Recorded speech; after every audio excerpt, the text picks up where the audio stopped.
बरसुगीर पाक वाव हिंद के ज़माने में 3 भाई रहा करते थे। वो तीनों भाई गांव के एक जमींदार की ज़मीनों में काम किया करते थे। इन तीनों भाइयों के नाम असलम, दैनू और बदरी थे। तीनों भाइयों में बेहद प्यार और मोहब्बत थी। वो दिन भर खेतों में काम करते रहते और पूरा गांव उनकी मेहनत और ईमानदारी का कायल था। जब भी इन तीनों का जिक्र आता तो लोग इन्हें 3 भाइयों के नाम से याद करते थे। दरहकीकत वो तीनों सगे भाई नहीं थे, बल्कि कहीं कहीं के भटके हुए मुसाफिर थे जो एक तवील अरसे से एक साथ रह रहे थे और एक साथ काम कर रहे थे। वो तीनों एक एक करके एक दूसरे से मिले थे। उनके माँ बाप, उनके आबा वाओ इजदाद, हत्ता कि इनकी बीवी बच्चों के बारे में भी किसी को कुछ मालूम ना था, मगर वो एक लंबे अरसे से एक साथ ही रह रहे थे। गांव की नई नस्ल तो इस बात से बिल्कुल बेखबर थी कि वो वाकई भाई हैं या नहीं।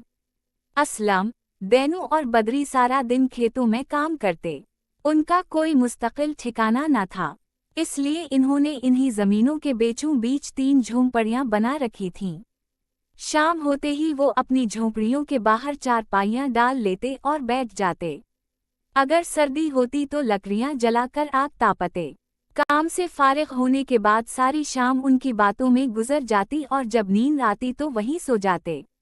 गांव का जमींदार उनके काम से बहुत खुश था। उसे इस बात का भी इत्मीनान था कि वो तीनों इसके खेतों की निगहबानी भी करते हैं। असलम, दैनू और बदरी को एक दूसरे के साथ रहते हुए बहुत अरसा गुजर गया था, इसलिए वो एक दूसरे को अच्छी तरह जानते थे। इन्हें ये भी मालूम था कि वो एक दूसरे से मिलने से पहले चोर रह चुके थे, मगर इन्होंने कभी खलकर इस बात का जिक्र नहीं किया था। गांव के किसी और फर्द को भी इस बात की कानो कान खबर ना थी। यूं ही दिन गुजरते जा रहे थे। एक शाम वो अपने कामों से फारिग होकर अपनी झोंपड़ियों के बाहर चारपाइयों पर बैठे थे और आग जल रही थी। अचानक बदरी के दिल में एक ख्याल आया। इसने कहा, भाइयों, हम इतने अरसे से एक साथ रह रहे हैं और एक दूसरे को अच्छी तरह जानते हैं।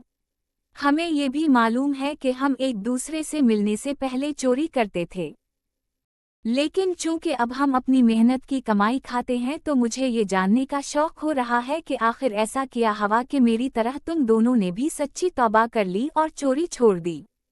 ये सुनकर असलम, जो इन तीनों में सबसे बड़ा था, हल्की सी मुस्कुराहट के साथ बोला, अरे मियाँ, रहने दो। दफनशुदा मर्दों को ना ही अखाड़ूं तो बेहतर है।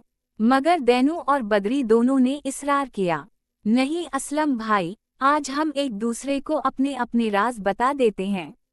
आखिरकार तीनों इस बात पर राजी हो गए। चंद लम्हों के लिए वहां खामोशी छा गई। ढलती हुई शाम इन्हें माजी की यादों में ले गई। असलम कुछ देर खामोश रहा, फिर इसने सन्नाटा तोड़ते हुए कहा, भाइयों, मैं अपनी जवानी में बहुत ही चालाक और फिरतीला चोर था। किसी भी कसम का ताला खोलना मेरे लिए मुश्किल ना था, मगर एक दिन मैंने ऐसी चोरी की जिसने मेरी पूरी जिंदगी बदल कर रख दी। इसने बताया कि करीबी गांव में एक अमीर खातून रहती थी जिसे लोग अम्मा जी कहते थे। वो बहुत बावकार और उसूल पसंद औरत थी। इसकी दौलत के बारे में तरह तरह की बातें मशहूर थीं। उसके साथ नौकरों की एक बड़ी जमात थी, मगर इसका कोई अपना न था। असलम ने सोचा कि इसकी हवेली में जरूर बहुत खजाना होगा। इसने वहां जाकर मुलाजमत मांग ली। अम्मा जी ने इसे काम पर रख लिया। असलम 4 माह तक वहां काम करता रहा। इस दौरान उसने हवेली के हर कोने का जायजा ले लिया और उसे मालूम हो गया कि एक कमरा ऐसा है जहां सिर्फ अम्मा जी जाती हैं। 4 माह बाद असलम ने काम छोड़ दिया ताकि अम्मा जी को यकीन हो जाए कि वो जा चुका है। 6 माह बाद वो सर्दियों की एक रात चोरी करने वापस आया। वो हवेली के पिछले हिस्से से अंदर दाखिल हुआ, ताला तोड़ा और कमरे में दाखिल हो गया। अंधेरे में उसने माचिस जलाकर चिराग रोशन किया। चिराग की रोशनी में उसने देखा कि कमरे में बहुत से संदूक रखे हैं। इसे लगा जैसे कारून का खजाना मिल गया हो। इसने सबसे बड़ा संदूक खोला, मगर इसमें सिर्फ बच्चों के कपड़े थे जिन पर उनके नाम और उम्रें लिखी थीं। उसने एक एक करके सारे संदूक खोल डाले, मगर कहीं कोई दौलत ना थी। आखिर में उसे एक छोटी सी डब्बी मिली। सुबह होने के करीब था, इसलिए वो डब्बी लेकर भाग आया। घर जाकर जब उसने डब्बी खोली तो अलिफ। सुबह होने के करीब था, इसलिए वो डब्बी लेकर भाग आया। घर जाकर जब उसने डब्बी खोली तो इसमें सुइयां थीं और एक पर्ची भी थी। पर्ची पर लिखा था, ये सुइयां मेरी कामयाबी का जरिया हैं। मैंने अपनी सारी दौलत इन्हीं सोइयों से कमाई है। अब मैं उसी दौलत से अपनी आखिरत संवर रही हूँ। मेरी औलाद मुझे छोड़कर चली गई है। मैं इन्हीं कपड़ों की खुशबू से अपनी जिंदगी गुजार रही हूँ जो मैंने उनके लिए सले थे। ये पढ़कर असलम का दिल बदल गया। इसे अपनी हरकत पर शर्म आई और उसने चोरी हमेशा के लिए छोड़ दी। की बात खत्म हुई तो कुछ देर के लिए खामोशी छा गई। आग की लिपटें हल्के हल्के जल रही थीं और सर्द रात मजीद गहरी होती जा रही थी। कुछ देर बाद दैनू ने खामोशी तोड़ी और बोला, भाइयों, मेरी जिंदगी भी एक ऐसे वाक़ये ने बदली जिसका मैंने कभी तसव्वुर भी नहीं किया था। दैनू ने आह भरी और अपनी कहानी शुरू की। मैंने कम उम्री में ही चोरी शुरू कर दी थी। मेरे बाप ने कुछ दौलत छोड़ी थी, लेकिन मैंने जल्द ही उसे अयाशिवा में उड़ा दिया। जब पैसों की ज़रूरत पड़ती तो मैं गांव के एक अमीर आदमी के ईंटों के भट्टे पर मजदूरी कर लेता था। मगर सच ये है कि मुझे काम करने की आदत नहीं थी, इसलिए मजदूरी भी कम मिलती थी। आमदनी कम और खर्च ज्यादा था, इसलिए मैंने चोरी को ही अपना सहारा बना लिया। छोटी मोटी चोरियां कर लेता और काम चल जाता। एक दिन मैंने भट्टे पर काम करने वाले मजदूरों को बातें करते सुना। वो कह रहे थे कि भट्टे का मालिक बहुत अमीर है मगर फिर भी एक छोटे से घर में रहता है।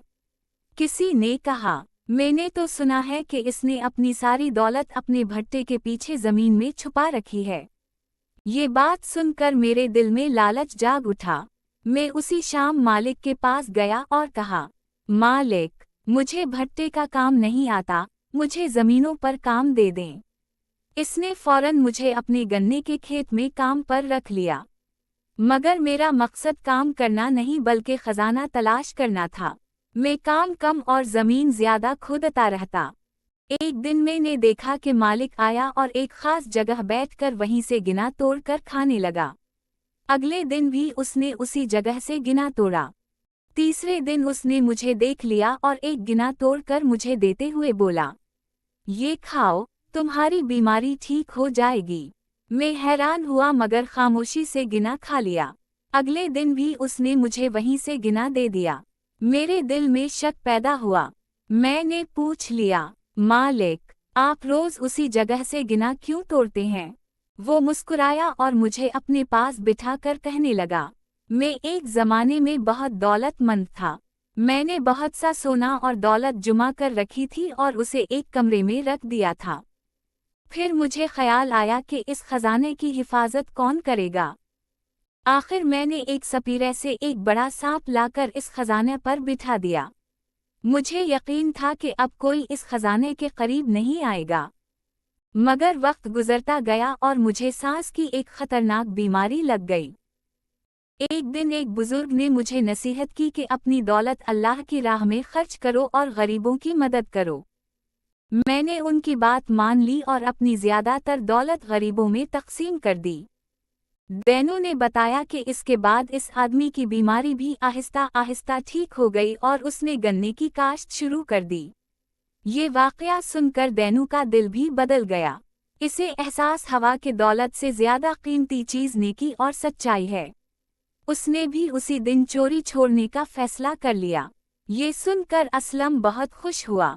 अब दोनों की नजरें बदरी की तरफ थीं। रात काफी हो चुकी थी, इसलिए तीनों अपनी अपनी चारपाइयों पर लेट गए और सो गए। अगले दिन वो हसबे मामूल खेतों में काम करने चले गए। शाम को जब वो दोबारा अपनी चारपाइयों पर बैठे तो असलम और दैनू को बेसब्री से इंतजार था कि बदरी अपनी कहानी सुनाए। बदरी ने लस्सी के 3 गिलास लाए और दोनों भाइयों के हाथ में थमा दिए। फिर एक लंबी सांस लेकर बोला, भाइयों, मैं किसी गांव में नहीं बल्कि एक शहर में रहता था।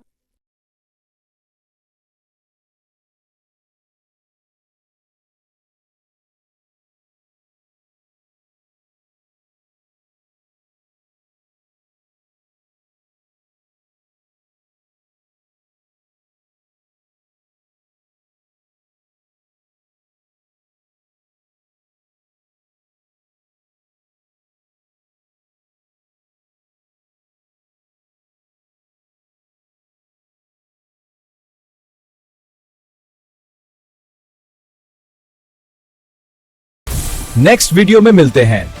Part 2 coming soon.